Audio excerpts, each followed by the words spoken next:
वक्त जो कुछ हो रहा है वो क्या मनाजिर जा रहे हैं। तो ये बात बड़ी मेरे ख्याल से इस वक्त जिम्मेदारी है अनवार काकड़ साहब की। मेरा अपना फिर अंदाज़ा गलत साबित हुआ। और वहाँ पर जो नारे लगाए जा रहे हैं उसमें ये कहा गया है कि हमारे साथ ये करना है तो कारगिल खोल दो। वहाँ पर ये बताया जा रहा है कि ये लोकली कोई सेसेशनिस्ट मूवमेंट चल गई है और वो कह रहे हैं हमने इंडिया से इलाक करना है। पाकिस्तान स्टॉक एक्सचेंज के अंदर आज ब्लड बाथ। गिलगित बल्तिस्तान की तमाम बड़ी मेन शाहराहों को बंद कर दिया गया है। टूरिज्म वहाँ पर बंद हो गई है, ट्रांसपोर्ट वहाँ पर बंद है, स्टूडेंट वहाँ पर स्टक हो गए हैं। लेकिन अफसोस की बात यह है कि हमारा मेन स्ट्रीम मीडिया इस पर खामोश है। ओपन मार्केट में 324 पे कीमत पहुंच गई है। इंडिया में ये कहा जाता है कि लोकसभा में हमारे लिए 2 सीटें हैं। जब हमारे पास प्रोटेस्ट की वीडियोस पहुंचती हैं तो जिससे ये पता चलता है कि ये मसला कोई इतना छोटा मोटा मसला नहीं है, बल्कि ये एक बहुत बड़ा कॉन्फ्लिक्ट बन चुका है वहां पर। इंडिया ने कहा था आप कारगिल के रास्ते से खोल दे ताकि हम गिलगित बल्तिस्तान को फूड शॉर्टेज जो है वो हम सप्लाई करें उनको।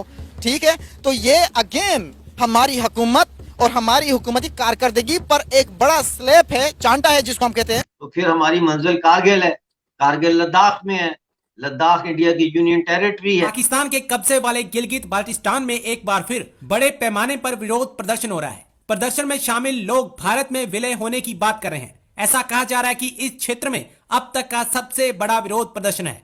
सड़क पर चलो चलो कारगिल चलो के नारे गूंज रहे हैं। गिलगित में स्थानीय नेताओं ने पाकिस्तान प्रशासन को गृह युद्ध की भी चेतावनी दे दी है। मीडिया रिपोर्ट्स के अनुसार सड़क पर उतरे लोग शिया मौलवी आगा बाकिर अल हुसैनी की गिरफ्तारी के खिलाफ विरोध प्रदर्शन कर रहे हैं। बाकिर पर एक धार्मिक सभा में उनकी टिप्पणियों को लेकर मामला दर्ज करने के बाद उन्हें गिरफ्तार किया गया, जिसके बाद स्कर्दू निवासियों का विरोध प्रदर्शन शुरू हो गया। आगा बाकिर अल हुसैनी पर स्कर्दू में उलेमा परिषद की बैठक में उनकी टिप्पणी के लिए मामला दर्ज किया गया था, जो कि पाकिस्तान द्वारा अपने इस निंदा कानूनों को सख्त बनाने पर चर्चा करने के लिए आयोजित की गई थी।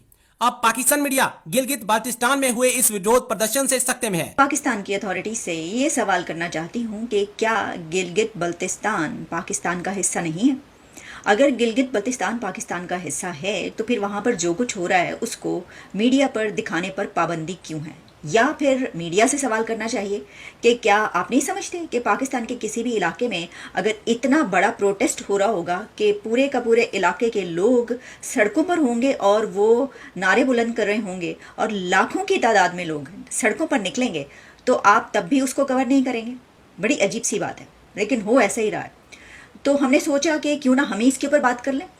गिलगित बल्तिस्तान में इस वक्त हालात बहुत ज़्यादा मखदूश हैं और इसको अगर हम ये कहें कि क्या ये फ़िरका वाराना तसादुम है, ये सेक्टेरियन कॉन्फ्लिक्ट है, क्योंकि इस वक्त वहाँ पर शिया सुन्नी के बीच एक लड़ाई नज़र आ रही है, एक बहुत गंभीर तसादुम नज़र आ रहा है। और ये सिलसिला वहाँ से शुरू हुआ। सिलसिला तो वैसे जहाँ से शुरू हुआ वहाँ पर मैं कुछ देर में पहुँचूँगी, लेकिन क्योंकि वो काफ़ी पुराना किस्सा है, वो हमारी जड़ों में बैठा हुआ है। लेकिन हम बात ये जो झगड़ा है इसको वहाँ से स्टार्ट करते हैं कि जहाँ पर गिलगित बल्तिस्तान के एक शिया क्लरिक, एक शिया रहनुमा आगा बाकिर हुसैनी के ख़िलाफ़ एक FIR काटी जाती है। और वो FIR इस बिना पर काटी जाती है कि उसमें ये दर्ज किया जाता है कि आगा बाकिर हुसैनी ने ब्लास्फेमी की है और उन्होंने गुस्ताखी की है, और जो कानून सेनेट से पास हुआ है कुछ दिन पहले उसके तहत उनको इतनी सज़ा मिलेगी। जैसे ही वो FIR काटी जाती है तो गिलगित बल्तिस्तान की शिया कम्युनिटी उठ खड़ी होती है और वो ये सवाल करते हैं, बल्कि वो ये जवाब देते हैं, वो उस बिल का और उनके खिलाफ काटी जाने वाली FIR का ये जवाब देते हैं कि फौरी तौर पर ये जो पर्चा दर्ज किया गया है इसको वापस लिया जाए।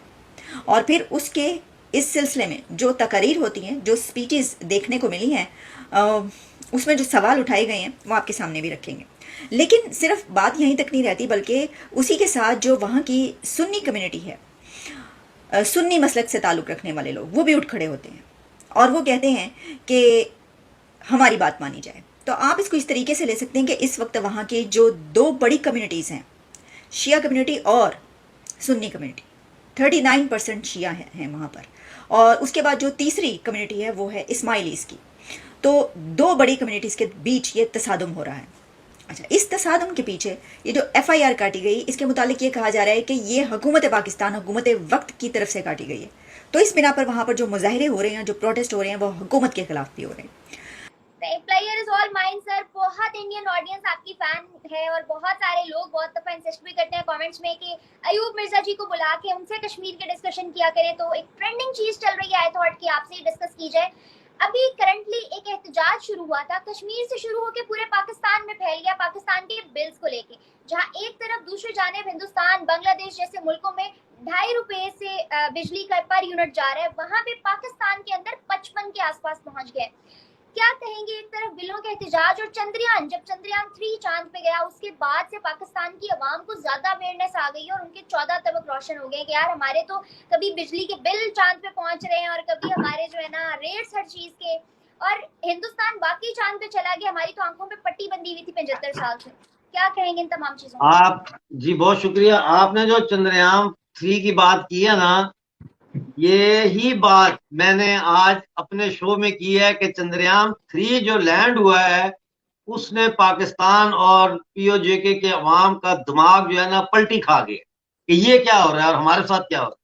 वो मैंने आपको प्रोग्राम भेजा भी है, आप देखिएगा, उसमें बीच में प्रोग्राम में मैंने ये बात की है। तो मुझे बड़ी खुशी हुई है कि आपने चंद्रयान 3 को, जो पाकिस्तान में एकदम से ये उभार आया है, इसके साथ रिलेट किया है। क्योंकि बात यह है, देखिए इस वक्त इंडिया में 7 रुपए पर यूनिट बिजली है, बांग्लादेश में भी कमोबेश यही रेट 5 से 7 रुपए चलता है। अब इसमें हमारा जो है बिजली, पाकिस्तानी ऑक्युपाइड जम्मू कश्मीर, हम जो बिजली पैदा करते हैं वो बिजली पाकिस्तान हमसे खरीदता है 2 से 2.5 रुपए पर यूनिट, और फिर हमें वो बेचता है up to 53 rupees per unit. और अब उन्होंने और टैक्सेस लगा दिए, ऑल टुगेदर मेरे ख्याल 13 किस्म के टैक्सेस हम पे लगाए हुए हैं। तो 4 महीने से रावलाकोट में लोगों ने धरना दिया हुआ था, 4 महीने से, क्योंकि वो पाकिस्तान में तो रिपोर्ट ही नहीं होता, तो वो धरना दिया हुआ था। और फिर ये करते करते ये फैलते फैलते पूरे पीओजेके में फैला। आज पूरा जो आप जिसको आप आजाद कश्मीर कहते हैं वो पूरा आज बंद था,